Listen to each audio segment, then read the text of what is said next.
James Twin for the untouchable true school sports. Let's go, baby. Bow! Be careful what you wish for because it can become a reality. Yeah. The untouchable True School Sports Empire proudly presents something the boxing game's missing. Hey, what's going on? It's your boy BT, and I came here to talk some boxing with the thousands of True School Sports subscribers. All right, so I have a lot to say about William Zepeda. I have a lot to say about Shakur Stevenson, all that stuff. You know, as I walk and admire the boats here in Takamatsu. It's a very beautiful place, man. Y'all gotta come visit Japan. If you come to Japan, Takamatsu, anywhere in Shinkoku, beautiful. It's just something you gotta see before you die. But anyway, William Zepeda. So before we get into like the whole thing about William Zepeda pulling out the Shakur Stevenson fight that was supposed to happen in February because he has a shoulder injury, let me start off with this because this needs to be addressed. Now, he fought Tevin Farmer, and I gotta tip my cap and give Tevin Farmer a bunch of credit. He absolutely positively exposed William Zepeda, exposed him. Boxed very well, countered very well. Kind of did a little bit what he did in the Raymond Murataya fight, except in this case he got a knockdown, so he really exposed him. Flash knockdown, but still, you know, a lot of people weren't thinking that little old Tevin Farmer with what was it, 8 knockouts and 30 plus fights was gonna knock down William Zepeda. But it shows you with those 8-ounce gloves on, if you can be accurate and you can time your opponent, you can be the most feather-fisted guy in the world and drop somebody. So credit to him. A lot of people thought he won that fight. I think he had a great case to win that fight. Unfortunately, he didn't get the decision. You know, par for the course these days with Tevin Farmer. But his stock has went up in 2 losses. But you know, I know fighters don't want to hear. I'll tell you one thing about fighters. They don't want to hear that their stock went up. These guys aren't fucking assets on the New York Stock Exchange. These are fucking human beings with families and bills and dreams and aspirations and things they want to achieve, right? So fighters do not want to hear after a tough loss, after they went through an 8-9 week camp, not seeing their family, not being with their loved ones, not having sex for 8-9 weeks. They don't want to hear, oh, their stock went up, because they're not an asset on the New York Stock Exchange. They are fighters and human beings. But shout out to Tevin Farmer. William Zepeda, according to Tevin Farmer and many people in boxing, William Zepeda was not drug tested. Tevin Farmer was not drug tested, even though they said there was going to be drug testing for the fight. Apparently, neither fighter got drug tested, which raises the question if William Zepeda was clean. Because if every fighter on the card was drug tested, and let's just say William Zepeda wasn't, or drug testing was compromised, then it would taint the win. So we need some answers on that. If anybody can get some answers on that, that would be amazing. That's number one. Number two, Shakur Stevenson. I was looking very forward to seeing him fight William Zepeda. A lot of people, especially on the West Coast where I live now, a lot of the Mexicans and Mexican Americans that I know, they're getting real confident about what they think William Zepeda will do to Shakur Stevenson. And I've been trying to tell them, William Zepeda don't got nothing for Shakur Stevenson. Shakur Stevenson is going to beat William Zepeda. He's going to outclass William Zepeda. If you thought Tevin Farmer exposed William Zepeda, Shakur Stevenson is going to expose William Zepeda. All right, William Zepeda cannot beat Shakur Stevenson. All right, it's gonna take.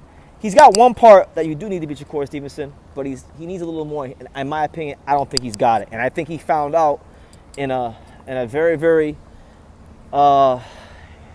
disheartening manner against Tevin Farmer, who, you know, he's not Shakur Stevenson, but he's former world champion, credible opponent, older in his career. But he found out against Tevin Farmer that style would give him trouble. That style at an advanced level would give him trouble, and he would lose, right?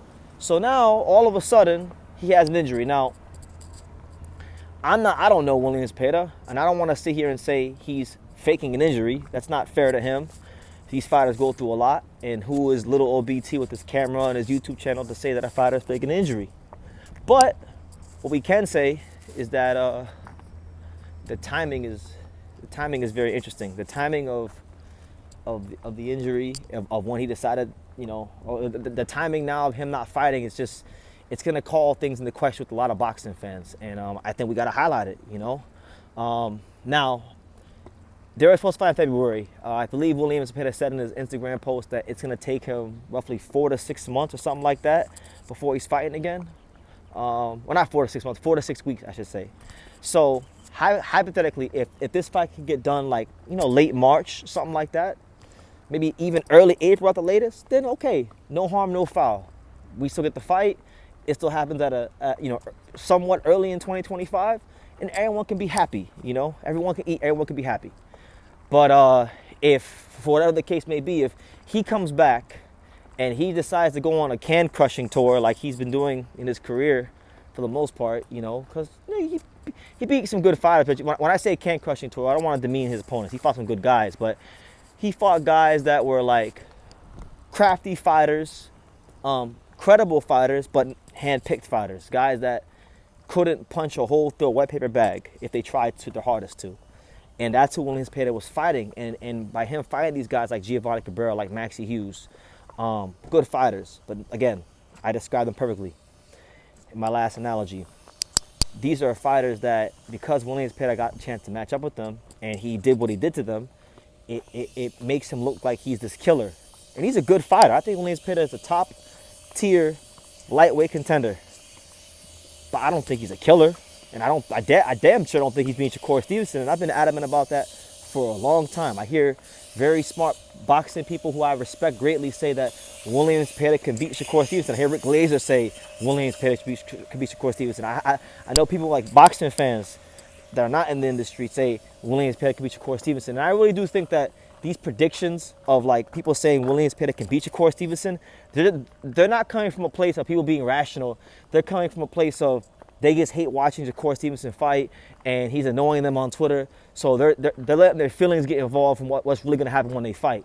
And what's really going to happen when they fight is you guys are going to find out William Zepeda is a good fighter, but he's not on that level. He's not on that level. He's a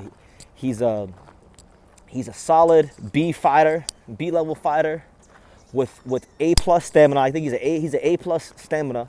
But around the board, collectively as a whole, he's a B fighter. He's a B-level fighter. Shakur Stevenson is an A-level fighter. So I just think the way that fight's going to go is William Zepeda is going to win about 3 rounds. Shakur will win about 9. And people are going to say it's a boring fight. And they're going to say, wow, Shakur Stevenson really is better than we thought he was. You know, and some people may even say Shakur ran, because that's how easy it is going to be for Shakur Stevenson when they fight. So I'm gonna stick my flag on the ground and hold that opinion. But yeah, William Zepeda pulled out. He got exposed by Tevin Farmer, and the timing of his injury is going to bring out a lot of skeptics. You know, it should. We're in that day and age in boxing. We're in that day and age in boxing where, especially in the post-COVID era, you know, with COVID and whatnot, everyone was getting COVID when tickets weren't selling.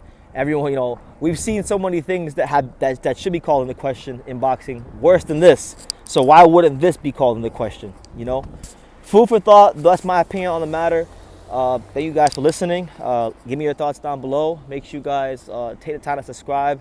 And like I say in every single one of these videos, you can love me or you can hate me, but I'm just a kid from Dania. So until next time, take care, guys. Thank you for watching another video on the untouchable True School Sports Empire. For more great boxing content just like this, make sure you guys click right over here.